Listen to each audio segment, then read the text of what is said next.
नमस्कार, मैं विष्णु गोयल आपका स्वागत करता हूं।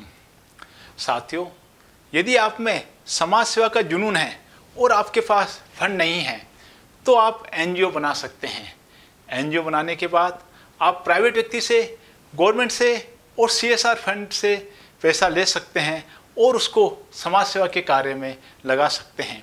साथियों, मैं इस वीडियो में आपको एनजीओ के बारे में बताने जा रहा हूं। एनजीओ का मतलब है नॉन गवर्नमेंट ऑर्गेनाइजेशन। इसके अंदर गवर्नमेंट की भागीदारी नहीं रहती है, परंतु ये एक ऐसा संगठन होता है जो कानून के दायरे में बहुत ही व्यापक कार्य करने के लिए सक्षम होता है। साथियों, यदि आप एनजीओ बनाना चाहते हैं तो आपको 3 कैटेगरी में से किसी एक कैटेगरी का सिलेक्ट करना होगा। सबसे पहले है सोसाइटी के अंदर, या ट्रस्ट के रूप में, या कंपनी के रूप में।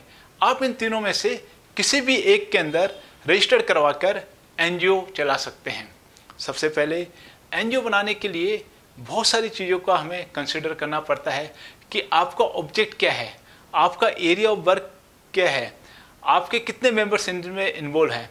अब मैं आपको एक एक करके इसको एक्सप्लेन करने की कोशिश करता हूँ। सबसे पहले आप सोसाइटी बनाते हैं तो सोसाइटी बनाने के लिए आपको मिनिमम 7 पर्सन्स होना जरूरी है। 7 व्यक्ति मिलके एक सोसाइटी बना सकते हैं। सोसाइटी का कार्यक्षेत्र क्या होगा? यदि आपका कार्यक्षेत्र पूरे इंडिया का है तो आपके 5 मेंबर्स अलग अलग स्टेट के होने चाहिए। यदि आपका कार्यक्षेत्र केवल राजस्थान तक का है तो आपके 5 मेंबर्स अलग अलग डिस्ट्रिक्ट के होने चाहिए।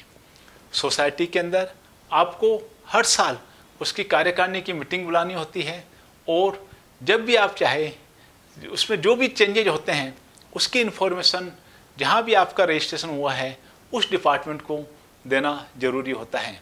सोसाइटी के अंदर एक फिक्स टाइम पीरियड होता है, जो भी आपने अपने रूल्स में लिखा है उसमें इनके अध्यक्ष वगैरह सचिव चेंज होते रहते हैं और सोसाइटी किसी भी पर्पज़ के लिए बनाई जा सकती है। इसी तरह से यदि आपके पास मेंबर्स कम हैं और आप समाज सेवा का काम करना चाहते हैं तो आप ट्रस्ट बनाकर भी समाज सेवा का काम कर सकते हैं। सभी ट्रस्ट एनजीओ नहीं होते हैं, लेकिन एनजीओ ट्रस्ट हो सकता है। इसलिए ट्रस्ट बनाने के लिए हमें मिनिमम 2 पर्सन्स की आवश्यकता होती है। 2 व्यक्ति मिलकर ट्रस्ट को बना सकते हैं। ट्रस्ट को हमें ट्रस्ट एक्ट के अंदर रजिस्टर्ड कराना होता है। ट्रस्ट के लिए मिनिमम 2 व्यक्ति की आवश्यकता होती है। उसमें से एक व्यक्ति सेटलर होता है। सेटलर यानी वो ट्रस्ट को बनाने की घोषणा करता है कि मैं ट्रस्ट बनाने की घोषणा करता हूँ, वह व्यक्ति सेटलर कहलाता है। साथियों, सेटलर ट्रस्टी भी हो सकता है। जो व्यक्ति सेटलर है वो बाद में ट्रस्ट के अंदर ट्रस्टी के रूप में भी कार्य कर सकता है। ट्रस्ट का कार्यक्षेत्र पूरा इंडिया लेवल का होता है और बाहर का भी होता है। ट्रस्ट के अंदर ये जरूरी नहीं है कि उसके सारे मेंबर्स या कुछ मेंबर्स अलग अलग स्टेट के हो, अलग अलग डिस्ट्रिक्ट के हो। इसी तरीके से आप कंपनीज एक्ट के अंदर चैरिटेबल कंपनी रजिस्टर्ड करके भी एनजीओ के रूप में कार्य कर सकते हैं। ट्रस्ट भी कई तरह के होते हैं। आपके अपने ऑब्जेक्ट के हिसाब से आप उस तरह का ट्रस्ट बना सकते हैं। तो आपका ऑब्जेक्ट क्या है, आपका कार्य क्षेत्र क्या है, उसी हिसाब से आपको तीनों में से किसी एक कैटेगरी को चुनना है कि आपको सोसाइटी बनानी है, या आपको ट्रस्ट बनाना है, या आपको कंपनी एक्ट में कंपनी को रजिस्टर कराना है। ये तीनों ही एनजीओ ही कहलाएंगे। फ्रेंड्स, आज जितने भी school, college, medical institute, university चल रही है वो भी किसी न किसी एनजीओ के फॉर्मेट में चल रही है। या तो उन्होंने सोसाइटी एक्ट में रजिस्टर्ड कराया है, या ट्रस्ट में कराया है, या कंपनीज एक्ट के अंदर रजिस्ट्रेशन कराया है। तो आप भी यदि कोई भी स्कूल बना के, कॉलेज बना के, या समाज सेवा का कोई भी काम करना चाहते हैं तो आपको एनजीओ बना के ही कार्य करना होगा।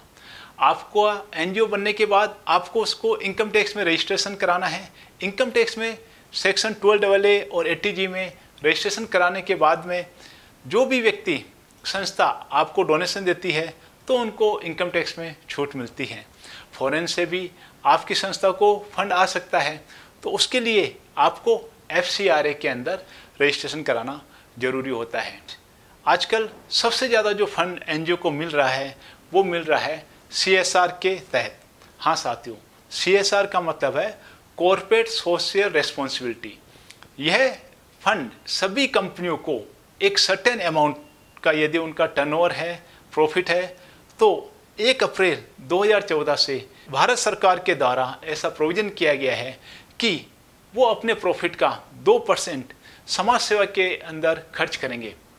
एनवायरनमेंट के लिए, सोशल के लिए, फॉरेस्ट्री के लिए, वुमेन हेल्थ डेवलपमेंट के लिए, बहुत सारी जो सोशल एक्टिविटीज़ हैं वहाँ उनको खर्च करना होता है।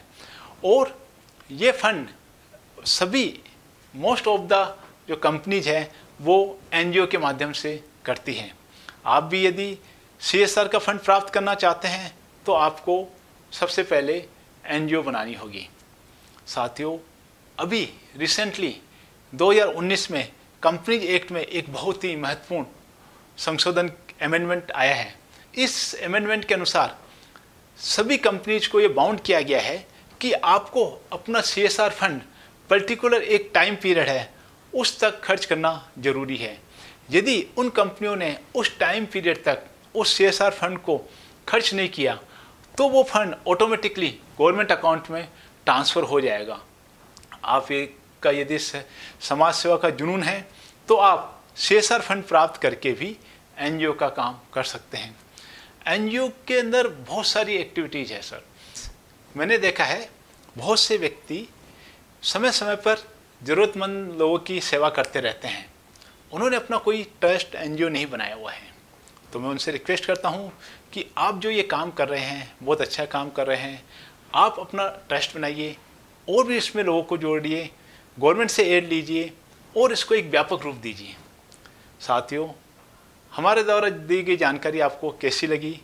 आपको ट्रस्ट NGO के बारे में किसी भी तरह की कोई जानकारी चाहिए तो आप कमेंट्स बॉक्स में हमें लिख सकते हैं, हमें व्हाट्सएप कर सकते हैं, कॉल कर सकते हैं। हम आपकी कोई भी सुझाव होगा, आपकी कोई भी इंक्वायरी होगी, उसका जवाब देने की पूरी कोशिश करेंगे। हमारा वीडियो आपको कैसा लगा? अच्छा लगा तो इसको लाइक कीजिए, शेयर कीजिए, सब्सक्राइब कीजिए। फिर मिलेंगे एक नए वीडियो के साथ। Thank you.